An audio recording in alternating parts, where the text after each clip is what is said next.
Hello guys! Mayroon naman tayo dalang bagong kaalaman sa ating kalusugan. Karamihan sa atin binabaliwala lang ang halaman na ito bilang halamang gamot.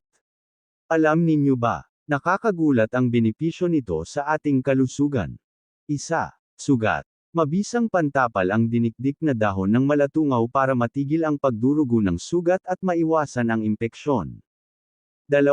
Pagtatae. Ang usbong ng dahon ay dapat kainin para masolusyonan ang kondisyon ng pagtatae. Mainam din inumin ang pinaglagaan ng dahon para magamot ang kondisyon ng pagtatae. 3. Pananakit ng ngipin. Mabisang paghugas sa bibig ang katas ng ugat ng halaman upang matulungan ang pananakit ng ngipin. 4. Alta presyon. Ang usbong na dahon ng halaman ay dapat ring kainin para mapababa ang presyon ng dugo. 5. Diabetes. Maaari ding gamitin para sa diabetes ang usbong na dahon ng malatungaw. 6. Impatyo. Makatutulong din na pabilisin ang pagtunaw ng pagkain kung iinuman ang pinaglagaan ng dahon.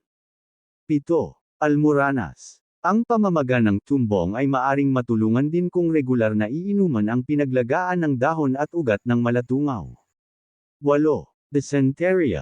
Ang malalang kondisyon ng pagtatae ay maaaring magamot naman ng pagkain ng usbong ng halaman. Mga pamamaraan sa paggamit bilang halaman gamot. Sa may sugat, kumuha ng 5 piraso dahon, dikdikan at itapal sa may bahagi may sugat.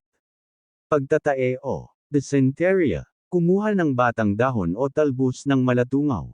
Kainin 2 beses sa isang araw hanggang bumuti ang karamdaman. Pananakit ng ngipin, kumuha ng dahon, dikdikan at patikan ng butas ng ngipin hanggang bumuti ang karamdaman. Sa may alta presyon, diabetes. Kumuha ng bata ng dahon o talbos ng malatungaw.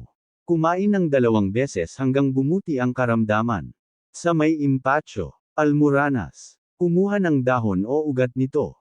Pakuluan ng 20 minuto. Uminom ng 2 baso sa loob ng 1 araw, hanggang bumuti ang karamdaman.